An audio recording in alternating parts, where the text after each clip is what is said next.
Namanya saja ini sebuah pengalaman bersama Gus Dur. Tentu di sini nanti akan banyak kita jumpai humor-humor Gus Dur, cerita-cerita lucu dan unik dari Gus Dur yang tentu kita semua sudah tidak asing lagi. Dan mungkin dari apa yang disampaikan Pak Mahfud ini, mungkin saja kita belum pernah mendengarnya yang diceritakan Pak Mahfud di sini. Bahkan demi untuk meredakan kemarahan para pembelanya yang siap berkorban itu, Gus Dur sampai rela melepas semua atribut. Saudara, saya kagetnya apa?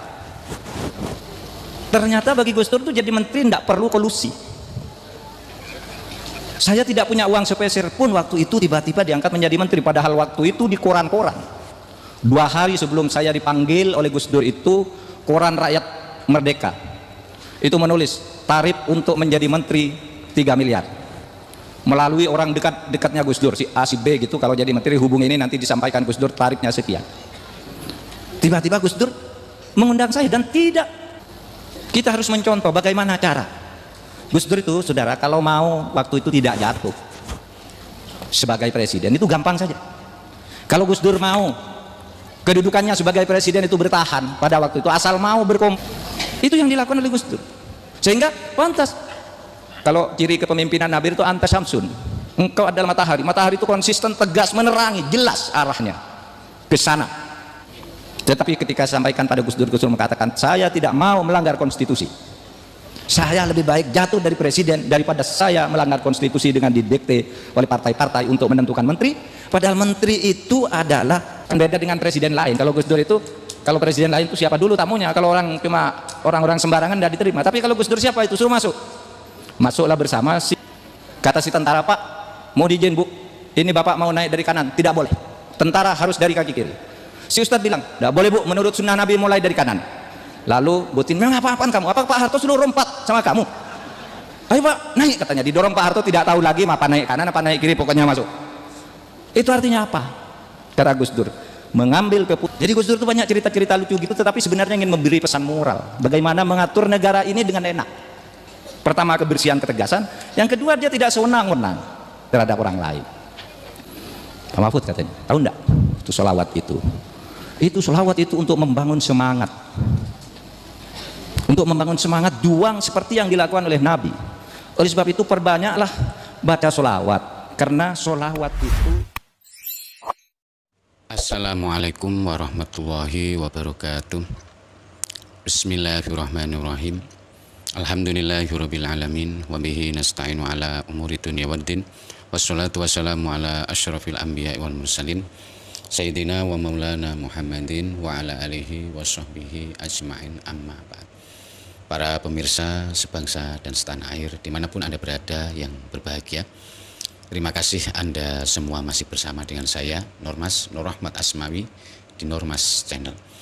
Pada kesempatan yang berbahagia ini, saya akan menampilkan sebuah video yang sudah cukup lama dari ceramahnya Bapak Profesor Mahfud MD. Maaf sebelumnya saya disclaimer dulu, karena kebetulan yang menyampaikan ini adalah Pak Mahfud MD yang sudah kita ketahui bersama. Beliau adalah salah satu paslon pada pemilu kali ini. Jadi ini perlu saya jelaskan lebih dulu. Sama sekali konten di sini tidak bertujuan untuk mengajak para pemirsa semua memilih salah satu paslon tertentu. Video ini murni ingin mengajak seluruh warga negara Indonesia mengingat kembali gaya kepemimpinan Gus Dur yang banyak diidam-idamkan seluruh masyarakat di negeri ini. Sebuah kepemimpinan yang jauh dari KKN, murni, tulus, ikhlas untuk rakyat Indonesia.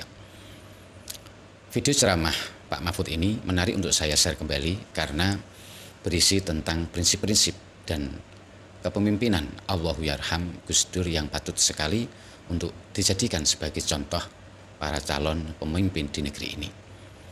Yang tinggal beberapa hari lagi rakyat Indonesia ini akan segera menyelenggarakan pesta demokrasi.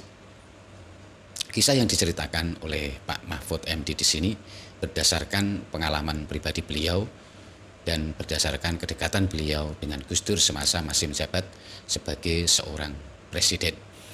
Namanya saja ini sebuah pengalaman bersama Gus Dur. Tentu di sini nanti akan banyak kita jumpai humor-humor Gus Dur, cerita-cerita lucu dan unik dari Gus Dur yang tentu kita semua sudah tidak asing lagi.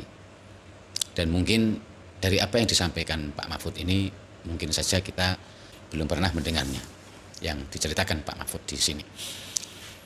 Tapi sebenarnya cerita-cerita, kisah-kisah beliau tentang humor-humor Gus Dur, keunikan-keunikan Gus Dur, cerita-cerita lucu Gus Dur ini sebenarnya ada banyak makna dan arti yang begitu dalam, yang sangat penting, yang terselip dari kisah-kisah humor Gus Dur tersebut. Para pemirsa yang berbahagia, seandainya para capres punya prinsip seperti Gus Dur ini, mungkin perebutan kursi RI 1 di negeri ini tidak harus diwarnai dengan persaingan yang begitu sengit dan panas. Tidak perlu untuk memenangkan sebuah suara harus dengan menjatuhkan nama baik lawannya, tapi kering dari ide-ide dan gagasan luhur untuk kemajuan bangsa ini. Mungkin kalau seandainya semua capres dan cawapres dan para pemimpin di negeri ini, cara mereka menilai sebuah pangkat jabatan dan kedudukan itu sebagaimana cara menilai seperti cara menilai Gus Dur, seperti sikapnya Gus Dur, maka rakyat Indonesia akan menemukan sosok pemimpin yang dirindukan bangsa ini. Mungkin dari seluruh pemimpin di dunia ini baru ada Gus Dur saja yang kita temui, ya, yang kita jumpai. Seorang pemimpin yang mempunyai sifat negarawan sejati, yang rela mengorbankan perasaannya demi untuk menghindari pertumpahan darah sesama saudara di negeri ini.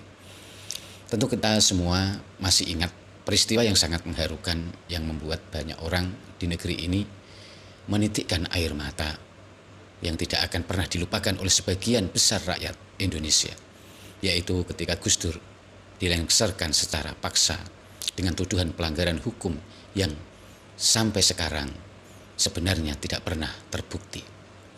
Padahal Gus Dur yang saat itu masih begitu dicintai sebagian besar rakyat Indonesia, khususnya warga Nandien, dengan anggotanya pada waktu itu mencapai puluhan juta jiwa, dengan diwakili para pasukan berani matinya yang ada ratusan ribu, berbondong-bondong datang ke Senayan siap berkorban sampai titik darah penghabisan untuk membela Gus Dur. Tapi ternyata oleh Gus Dur dengan sikap arif dan bijaksananya, dengan sikap kenegarawan sejatinya, meminta pada para pendukungnya untuk berlapang dada pulang kembali tanpa berbuat anarkisme di jalan. Bahkan demi untuk meredakan kemarahan para pembelanya yang siap berkorban itu, Gus Dur sampai rela melepas semua atribut kepresidenannya yang masih melekat pada tubuh beliau dengan hanya meninggalkan celana kolor dan kaos oblong yang masih tersisa. Inilah di antara bukti kalau Gus Dur menjadikan jabatan presiden itu adalah sebuah amanat hanya untuk mengabdi dan melayani pada rakyat. Jabatan, pangkat, dan kedudukan sama sekali tidak membuat Gus Dur bangga, apalagi sampai memanfaatkan jabatan itu untuk kepentingan pribadinya. Jadi kalau masih ada yang menganggap Gus Dur korupsi atau menyelewengkan dana negara, itu adalah fitnah yang sangat keji dan sangat tidak berdasar. Dan memang pada kenyataannya sampai saat ini tuduhan-tuduhan semacam itu tidak pernah terbukti. Baik, untuk lebih jelasnya mari kita simak video yang berisi apa yang disampaikan oleh Bapak Profesor Mahfud MD dalam sebuah ceramah beliau. Mari kita simak videonya sampai tuntas, disimak dengan secara seksama. Saya akan memberikan catatan atau testimoni saja pengalaman saya bersama Gus Dur. Saudara, ketika Gus Dur itu tampil memimpin menjadi Presiden Republik Indonesia, dia sedang menghadapi tantangan besar, yaitu merebaknya korupsi, suap menyuap, dan sebagainya di Indonesia. Dan biasanya orang kalau punya jabatan penting itu menerima suapnya banyak, terutama kalau presiden, menteri, keluarga presiden itu biasanya menjadi penyalur, menjadi perantara orang mau bertemu dengan presiden lalu dapat uang sekian. Nah, itu yang terjadi situasi Indonesia ketika itu. Sehingga suatu saat saya kaget luar biasa ketika pada suatu pagi saya ditelepon oleh Menteri Sekretaris Negara, oleh Bapak Johan Effendi.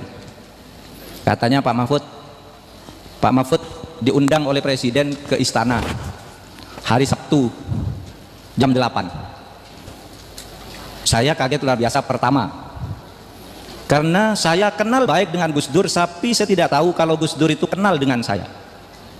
Kalau seluruh orang Indonesia kenal Gus Dur itu biasa karena beliau sering pidato di mana-mana, ada di koran, ada di televisi, jadi saya kenal. Tapi saya sungguh tidak tahu Gus Dur itu kenal saya, karena pada saat itu saya sudah 16 tahun tidak bertemu Gus Dur, dan ketika bertemu 16 tahun sebelumnya itu, saudara, saya hanya bertemu di dalam acara-acara seminar. Waktu itu saya mengundang beliau ke UI, lalu saya katakan, Gus, ini UII Jogja ini yang mendirikan ayahnya Gus Dur, Kiai Wahid Hasyim. Tetapi dikesankan kok UII ini seakan-akan universitasnya Muhammadiyah. Saya bilang, coba Gus Dur datang ke kampus saya ini orang NU yang belajar di UII. Nah disitulah saya kenal dengan Gus Dur pada tahun 83, akhir sampai awal 84. Nah tiba-tiba ketika Gus Dur jadi presiden mengundang saya ke istana, dan kemudian Gus Dur itu meminta saya menjadi menteri. Pak Mahfud, antum saya angkat menjadi menteri, katanya. Saudara, saya kagetnya apa? Ternyata bagi Gus Dur itu jadi menteri tidak perlu kolusi. Saya tidak punya uang sepeser pun waktu itu tiba-tiba diangkat menjadi menteri, padahal waktu itu di koran-koran. 2 hari sebelum saya dipanggil oleh Gus Dur itu, koran Rakyat Merdeka itu menulis tarif untuk menjadi menteri 3 miliar. Melalui orang dekatnya Gus Dur, si A, si B gitu, kalau jadi menteri hubungi ini, nanti disampaikan Gus Dur tarifnya sekian. Tiba-tiba Gus Dur mengundang saya dan tidak ada yang bisa menjadi perantara dan sama sekali tidak bicara uang. Tiba-tiba saya percaya antum jadi menteri pertahanan. Saya bilang, menteri pertahanan, Gus, Bapak Presiden, bukan menteri pertahanan.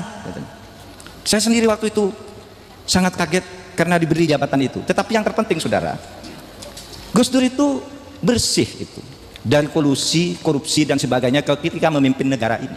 Nah ini yang harus dicontoh ketika kita mengadakan haul. Cara memimpin seperti Gus Dur itu memilih menteri-menteri pembantu itu bukan kolusi, bukan melalui perantara bayar uang, bayar itu melalui si ini, si itu. Tidak ada bagi Gus Dur. Nah waktu itu memang ada kejadian yang sangat menyakitkan bagi warga NU, di mana Gus Dur itu dituduh korupsi dalam kasus Brunei. Sumbangan Sultan Brunei 14 miliar dan 35 miliar korupsi di Bulog. Jadi ceritanya begini, karena ini penting, masih banyak orang yang salah sangka seakan-akan Gus Dur itu terlibat dalam kasus itu. Jadi ceritanya begini, suatu saat wakil ketua Bulog, ya, wakil ketua Bulog namanya Sapuan, itu minta menghadap Gus Dur. Karena kan seorang wakil ketua itu ingin ketemu, kan kalau ketemu presiden hebat lah. Lalu diantarkanlah oleh teman Gus Dur namanya Suwondo. Teman Gus Dur ini sebenarnya ya teman-teman ya orang biasa saja yang kalau datang ke Gus Dur disuruh mijeti, tukang pijitnya Gus Dur ini. Karena Gus Dur itu meskipun presiden terbuka menerima siapa saja, ketika seorang tukang pijitnya ingin menghadap oleh Gus Dur dipanggil, masuk, ini kan teman saya. Kan beda dengan presiden lain. Kalau Gus Dur itu, kalau presiden lain itu siapa dulu tamunya, kalau orang cuma orang-orang sembarangan tidak diterima. Tapi kalau Gus Dur siapa itu, suruh masuk. Masuklah bersama si Sapuan. Lalu terjadilah cerita, pada waktu itu negara perlu dana banyak, jadi kita harus bekerja keras, berhemat, kata Gus Dur. Nah tiba-tiba beberapa hari kemudian ada berita bahwa Sapuan ini mengeluarkan dana untuk Gus Dur 35 miliar. Diserahkan kepada siapa? Diserahkan kepada Suwondo. Gus Dur ini tidak tahu menahu bahwa ada fotonya Suwondo dan Sapuan dengan Gus Dur. Iya, karena dia ke istana, tetapi sesudah pergi dari istana itu Suwondo itu main sendiri dengan Sapuan itu. Suwondo mengatakan bahwa Gus Dur perlu uang sekian, lalu dikeluarkan oleh Sapuan itu dan diambil sendiri. Gus Dur yang dituduh, sampai akhirnya timbul pansus memorandum yang menjatuhkan Gus Dur sebagai presiden, maunya menjatuhkan Gus Dur sebagai presiden. Padahal sesudah diperiksa dari berbagai segi, Gus Dur itu bersih. Makanya sesudah diadili, Suwondonya dihukum, Sapuannya dihukum, Gus Durnya sudah diperiksa oleh Jaksa Agung. Waktu itu saya ikut dalam proses pemeriksaan itu, bersih, tidak ada bukti sama sekali keterlibatan itu. Dan di pengadilan juga Sapuan mengatakan hanya menyerahkan ke Suwondo. Suwondo juga mengatakan tidak pernah menyampaikan ke Gus Dur. Tetapi Gus Dur di dalam memorandum itu disebut patut diduga turut terlibat sehingga diberi memorandum. Itu kesalahan hukumnya. Karena menurut hukum seorang presiden itu hanya kalau benar-benar terlibat itu baru diberi memorandum. Gus Dur itu tidak terlibat, hanya patut diduga karena temannya Suwondo dan ada fotonya, lalu dikatakan patut terlibat dan diberi memorandum 1, memorandum 2. Pembelaannya tidak diterima oleh para pemain politik yang tidak berdaya bermain politik kotor di lingkungan istana, di Senayan dan sebagainya. Yang kasus Brunei Darussalam. Brunei Darussalam itu jadi begini ceritanya. Sultan Brunei itu mengirim uang kepada Gus Dur melalui Aryo Wowor sebagai zakat keluarga kerajaan. Oleh Gus Dur, uang itu kemudian diperintahkan diserahkan ke Yayasan Aswaja di Aceh. Afdol Yasin namanya yang menerima, ketua Yayasan Aswaja itu sebagai orang NU di sana, disuruh untuk menyelesaikan gam-gam yang mau melawan pemerintah itu. Nah lalu ini disalahkan lagi oleh DPR, kok tidak dilaporkan ke negara? Loh itu kan bukan antar negara.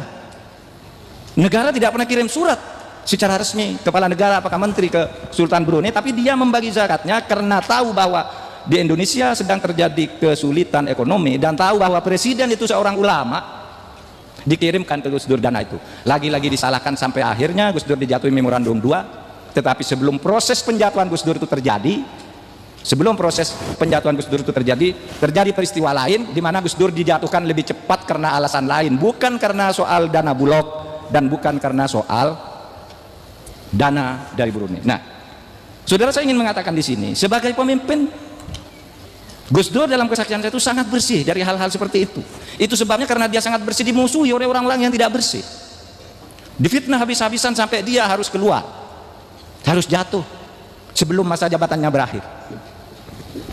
Nah, ini ke depan kita harus mencontoh bagaimana cara Gus Dur itu, saudara, kalau mau waktu itu tidak jatuh sebagai presiden itu gampang saja. Kalau Gus Dur mau kedudukannya sebagai presiden itu bertahan pada waktu itu, asal mau berkompromi dengan kedoliman, berkompromi melanggar konstitusi, Gus Dur bisa.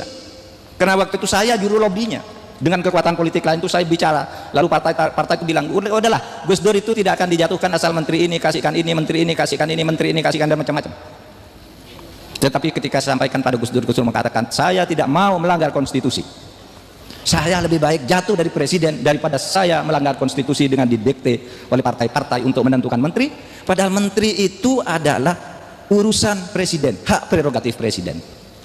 Nah saudara, itu sikap Gus Dur. Sehingga tepat kalau kita mengaitkan Gus Dur dengan sholawat-sholawat. Gus Dur itu sebagai pemimpin sama dengan yang digambarkan oleh Barzanji itu, yang mengatakan anta syamsun, itu dikatakan kepada Nabi Muhammad bukan kepada Gus Dur, tapi ini kira-kira ini yang ditiru oleh Gus Dur. Anta syamsun, anta badrun, anta nurun fauqa nur, anta ikthiru wa ghali, anta misbahus sudur. Wahai Nabi, engkau adalah matahari, engkau adalah bulan yang lembut, matahari yang tegas. Itu sifat Gus Dur. Kalau memimpin itu prinsipnya tegas, tapi sikapnya terhadap rakyat, terhadap orang-orang biasa itu ya baik-baik saja, lembut, mengayomi, tidak sementang-mentang, tidak jaim. Kalau kata istilah sekarang itu jaga imit. Tidak ya. Itu yang dilakukan oleh Gus Dur. Sehingga pantas kalau ciri kepemimpinan Nabi itu anta syamsun, engkau adalah matahari. Matahari itu konsisten, tegas, menerangi, jelas arahnya ke sana. Anta badrun, engkau seperti bulan purnama, orangnya lembut, tidak pernah nyakiti orang. Anta nurun fauqa nur, engkau adalah cahaya di atas cahaya. Anta iksiru wa ghali, engkau adalah permata yang tidak ternilai harganya. Anta misbahus sudur, engkau adalah penerang hati-hati yang gelap. Itu yang coba dicontoh oleh Gus Dur dari kepemimpinan Nabi, dan ini pula yang diperlukan kepemimpinan ke depan, di mana pemimpin itu punya pendirian yang tegas, bersih, menerangi, tetapi juga lembut terhadap rakyatnya. Itulah yang dikatakan di dalam Al-Quran, walladzina ma'ahu asyidda 'alal kufar, tegas, konsisten, tegakkan hukum, tegakkan aturan. Ruhama ubainahum, badrun, lembut. Sehingga ketika Gus Dur meninggal ya kayak gini, sudah 4 tahun meninggal, orang ke kuburannya penuh terus, setiap tahun ada haul seperti ini di seluruh Indonesia. Karena Gus Dur itu patut dicontoh. Coba lihat yang lain, mana ada yang seperti Gus Dur. Gus Dur meninggal orang nangis semua, dan yang nangis bukan hanya orang NU, bukan hanya orang Islam, orang-orang beragama lain pun se-Indonesia nangis merasa ditinggalkan Gus Dur. Nah, sudah itu satu yang patut dicontoh dari kepemimpinan Gus Dur. Yang kedua, Gus Dur itu karena sifatnya yang seperti anta badrun tadi, seperti bulan, kalau menegur orang atau memberi pengarahan kepada orang itu tidak vulgar. Dia sampaikan dengan lucu-lucu, dengan nasihat yang lucu dan berdongeng gitu. Ketika saya jadi Menteri Pertahanan itu saya tanya begini, Bapak Presiden, saya ini tidak ngerti pertahanan, tidak ngerti militer, apa petunjuk Bapak Presiden untuk saya laksanakan? Wah, katanya, saya juga tidak tahu tuh, katanya. Jadi dia tidak tahu, ngakunya tidak tahu, karena itu tidak ingin seakan-akan dia tuh pinter di depan orang. Saya tidak tahu Pak Mahfud, katanya. Pak Mahfud itu kan profesor, masa tidak bisa, katanya. Lalu dia bercerita sesuatu yang lucu, begini Pak Mahfud, katanya, dulu ya, katanya, ada orang NU diangkat menjadi rektor IAIN. Saya tidak tahu ini rektor mana, tapi lucu ceritanya. Diangkat menjadi rektor. Seumur-umur dia tidak pernah memimpin upacara, wong hidupnya di pesantren, orang NU. Nah, tiba-tiba ketika jadi rektor tuh suruh memimpin upacara. Dia tanya ke stafnya, gimana tuh memimpin upacara? Oh, gampang, katanya. Kalau komandan upacara bilang lapor upacara siap dimulai, Pak Rektor bilang aja, kerjakan. Kalau ada lagu itu lalu diberitahu, nanti Bapak akan ada lagu mengheningkan cipta. Mengheningkan cipta itu gimana lagu? Gini, lagunya gini.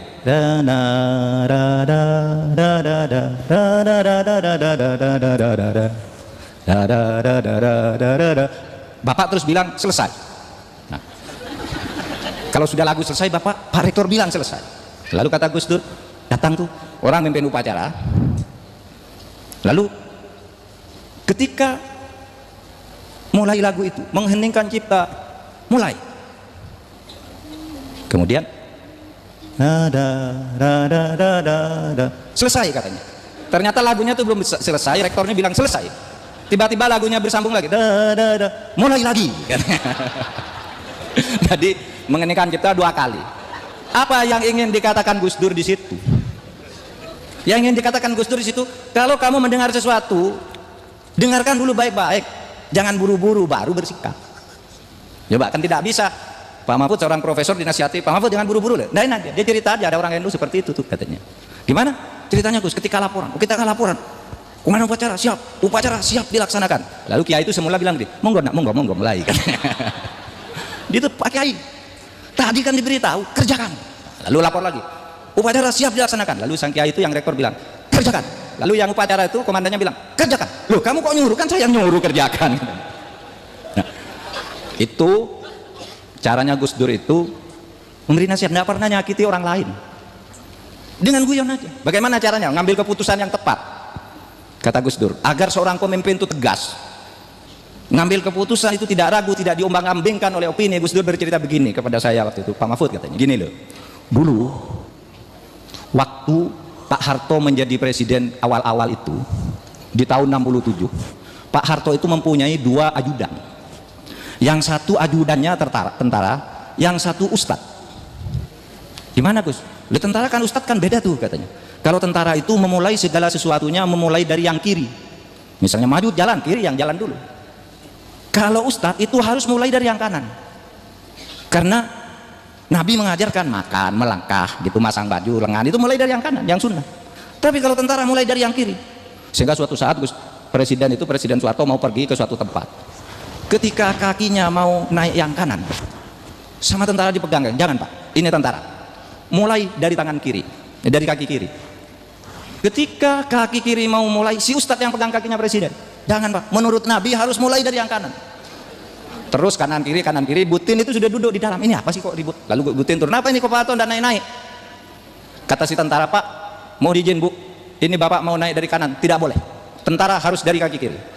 Si Ustadz bilang, tidak boleh Bu, menurut sunnah Nabi mulai dari kanan. Lalu Butin bilang, apa-apaan kamu? Apa Pak Harto sudah rompat sama kamu?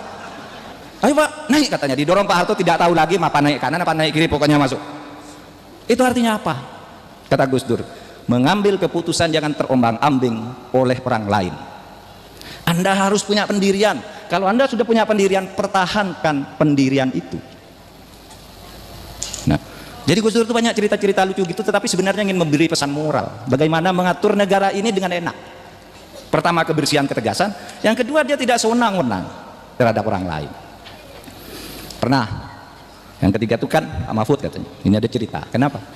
Ini nih zaman reformasi katanya. Kan kiai yang seumur-umur itu dulu ditekan oleh Orde Baru, tidak ngerti politik, tidak ngerti pemerintahan. Tiba-tiba katanya PKB menang pemilu. Banyak kiai yang dulunya tidak ngerti urusan politik, tidak ngerti apa-apa, harus duduk di DPR. Terus gimana Gus? Lalu bercerita Gus Dur, gini katanya, ada kiai dari Madura katanya. Nah, saya dicitai kiai Madura karena saya orang Madura, mungkin lalu ceritanya kiai Madura. Gimana Gus? Kiai itu berangkat ke Jakarta naik pesawat. Itu untuk pertama kali kiai itu naik pesawat sejak hidup. Sebelumnya karena zaman Orde Baru tidak mungkin naik pesawat. Dia sekarang mau dilantik anggota DPR, naik pesawat. Lalu tiba-tiba sesudah duduk di dalam, pramugari itu mengumumkan, para penumpang yang terhormat, pesawat akan segera take off, harap semua penumpang memakai sabuk pengaman masing-masing, pakai seatbelt. Semua pakai, yang kiai ini tidak pakai. Didatangi sama pramugari, Pak, Bapak ini mau terbang, pakai itu sabuknya. Untuk apa sabuk? Ya untuk pengaman loh. Dan dibuka bajunya, saya sudah punya sabuk sendiri bawa dari rumah. Jadi tunjukkan sabuknya yang besar itu, ini saya sudah bawa sabuk sendiri katanya. Bukan Pak, ini untuk pesawat, ini pasang, ini cara memasangnya begini, masukkan begini, kalau mau dikendorkan tarik begini. Nah rupanya pramugari ini tidak beritahu cara membukanya. Lalu dipasang, sesudah tiba, para penumpang silakan turun. Nah yang lain tuh turun semua buka sabuk, yang ini tidak bisa buka. Gimana dibukanya? Kata sang kiai, kan tidak pernah naik pesawat. Tidak pernah naik pesawat, gimana dibukanya? Semua orang sudah habis ditanya oleh pramugari, Pak pernah turun Pak? Dia malu kan mau bilang tidak bisa buka pesawat, tetapi dia tadi diberitahu cara mengendorkan saja. Maka dikendorkan, sabuk pesawat itu dikendorkan, lalu dia keluar dari sini. Nah itu ceritanya Gus Dur. Jadi sama Gus Dur itu enak.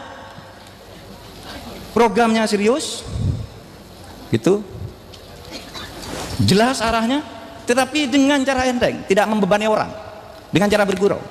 Ini kan harus diingat juga nih, ada caleg DPR RI dari sini, Fathan Subhi. Nanti kalau naik pesawat ke Jakarta jangan gitu Pak Fathan ya. Ini caleg dari PKB, kemudian ada Ida Nur Saadah juga caleg. Kalau dari Demak ke Semarang kan tidak usah naik pesawat. Tetapi nanti pesawatnya dari Semarang ke Jakarta atau kemana. Apa? Itu artinya harus membekali diri dengan soal-soal kecil sekalipun sebelum Anda melakukan sesuatu. Itu pesannya Gus Dur di dalam kepemimpinan itu. Nah, saudara, saya pendek saja. Yang paling berkesan bagi saya, saudara, ketika Gus Dur itu akan jatuh sebagai presiden, lalu kami ini teman-teman dekatnya bersepakat, ya bersepakat.